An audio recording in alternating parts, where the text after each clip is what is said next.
boa noite.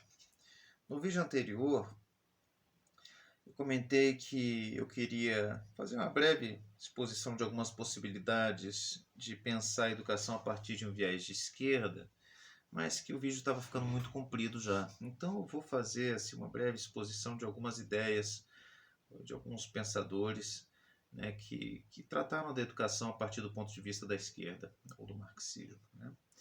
Então, a primeira abordagem que eu queria fazer é a do Pierre Bourdieu e Jean-Claude Passeron, A Reprodução, né? Eles escreveram esse livro em 1970 e essa é uma obra, na verdade, de sociologia da educação. Eles pensaram a escola a partir de uma perspectiva derivada, de algum modo, das análises marxistas, né, do marxismo propriamente francês. E Bourdieu e Passeron chegaram à conclusão de que a escola, toda escola, no fundo, é uma instituição opressora, né? Toda ação pedagógica, para Bourdieu e Passeron, são ações. Toda ação pedagógica é uma ação que envolve uma violência simbólica, uma violência simbólica que corresponde à exigência da interiorização por parte dos alunos, mas também dos professores, de um certo arbitrário cultural, né? Então, um conjunto de ideias, de valores, uma verdadeira ideologia que é transmitida pelos professores aos alunos, uma ideologia arbitrária, né? Que depende de quem está no poder, depende de quem tem o poder financeiro, depende de quem, enfim, de quem está, depende da elite do momento, né? E esse arbitrário é imposto para os professores e para os alunos, de modo que os professores e os alunos passem a incorporar essa ideologia e a se identificar com ela. Então eles se identificam com os valores da própria classe dominante. É exatamente o processo que o Marx, né, chamou de alienação. Você deixa de participar, você deixa de compreender a sua realidade a partir das suas circunstâncias materiais, né? A partir das suas próprias circunstâncias nas quais as disputas, as lutas, né, de poder econômico e político acontecem, você passa a incorporar os valores e as ideias, né, da classe que está no poder. Enfim, isso significa que a escola é essencialmente uma instituição de opressão, é uma instituição em que tudo concorre para oprimir, né, o aluno, para brutalizar o aluno e o professor também, né? Então, Bourdieu e Passeron fazem uma análise do sistema educacional francês propriamente, mas as análises que eles fazem servem também para o Brasil. A escola francesa não é tão diferente assim da escola brasileira. Enfim, eles fazem uma crítica pesada. Essa crítica, obviamente, nunca foi incorporada pelo MEC, pelo nosso Ministério da Escolarização, né? Porque se houvesse sido incorporada, teríamos que desenvolver modelos escolares bastante diferentes. Nessa mesma linha de crítica, a gente pode encontrar a filosofia educacional, ou anti-educacional, ou melhor dizendo, educacional e anti-escolar, do Ivan Illich, né? Sociedade sem escolas, a desescolarização da sociedade. Ivan Illich tinha uma visão muito parecida com a de Bourdieu e Passeron. E é curioso porque ambos os livros foram publicados pela primeira vez em 1970. Ou seja, 2 anos depois da Pedagogia do Oprimido, do Paulo Freire. Eu não estou dizendo que teve alguma influência, mas eles compartilham um certo espírito de uma época, né? E em A Sociedade Sem Escolas, o Ivan Illich faz uma crítica também radical às escolas, dizendo que as escolas são instituições brutalizantes, né, instituições nas quais os alunos são massificados, né, são transformados em consumidores. Em primeiro lugar, qual é o primeiro consumo que nós fazemos na vida? O primeiro objeto de consumo da nossa vida é a própria educação. Então, Ivan Illich faz essa crítica da educação concebida como um produto, né, que nós consumimos, e com as suas regras, com as suas normas,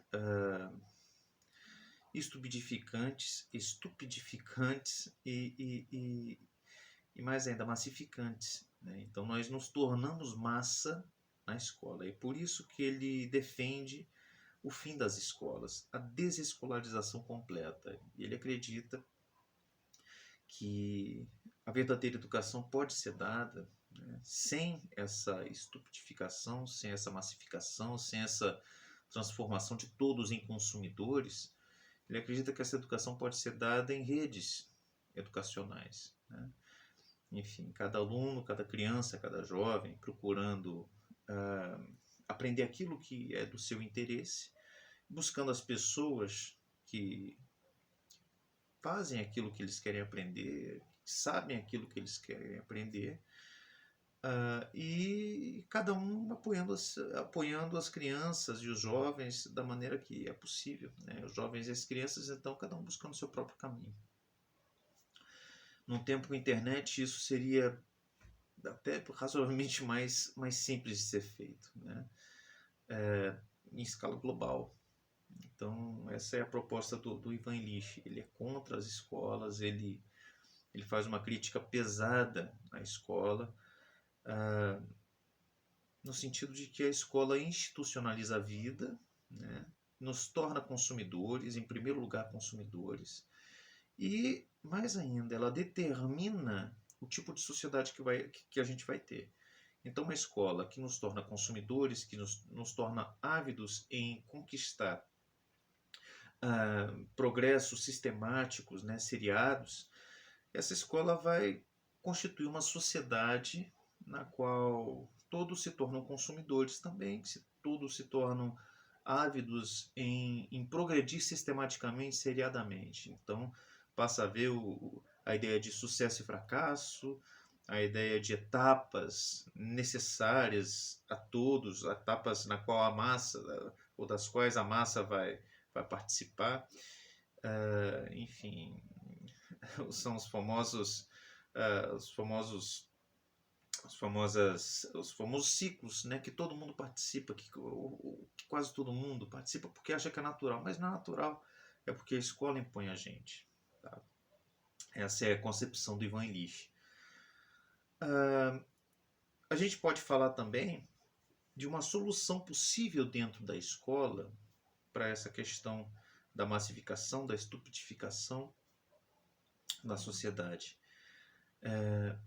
que é também uma visão de esquerda. É óbvio que, entre parênteses, é óbvio que o MEC jamais aceitou discutir essas ideias do Ivan Illich, porque, afinal de contas, o MEC é o Ministério da Escolarização e o Ivan Illich é contra a escolarização, então não faria sentido o MEC pensar seriamente nessa crítica, né? Enfim, voltando. Uma possibilidade de pensar a escola a partir dessas ideias foi a escola Summerhill de New, A Liberdade Sem Medo, ou Summerhill. É um livro que descreve a experiência de Summerhill, que foi uma escola na Inglaterra que adotou o princípio de não diretividade, ou seja, cada aluno determina o que vai estudar, a hora que vai estudar, não há séries, não há provas, não há seriação, não há muitas regras a não ser aquelas que os alunos mesmos estipulam, né? Então, cada aluno estuda o que quer, com quem quer. E os professores estão ali, essencialmente, cumprindo um papel de facilitadores do aprendizado. Então, os professores são mais orientadores, de fato, do que professores realmente. Esse modelo de educação é muito interessante e rendeu frutos, né? A gente pensa hoje em dia, essa escola já fechou, o governo inglês mandou fechar. Mas rendeu frutos. A gente pensa, por exemplo, o modelo que está sendo seguido na Escola da Ponte, em Portugal. Interessantíssimo. Em Portugal, o sistema educacional, o sistema escolar, melhor dizendo, é diferente do que existe no Brasil, né? Em Portugal, praticamente todas as escolas são públicas, né?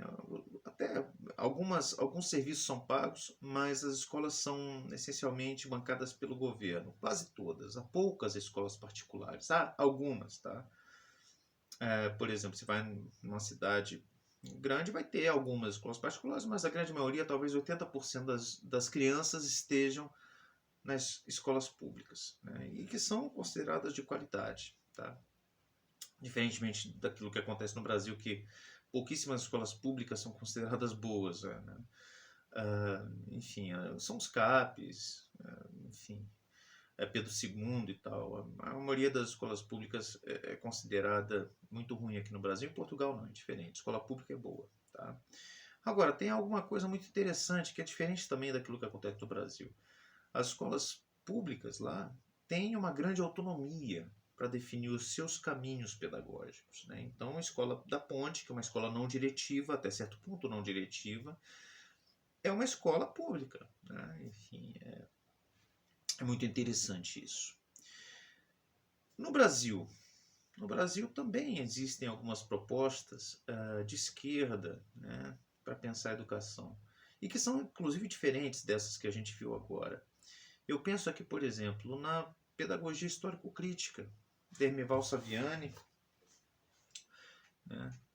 Enfim, Dermeval Saviani, que é um grande pensador da educação no Brasil, um filósofo da educação, que é um pensador inclusive da história da educação brasileira, conhecedor profundo. Ele, em 83, se eu não me engano, no começo dos anos 80, ele escreveu um livro.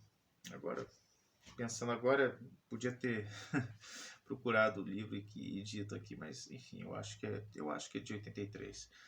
Ele escreveu um livro pequenininho chamado Escola e Democracia, que eu tenho, mas está emprestado.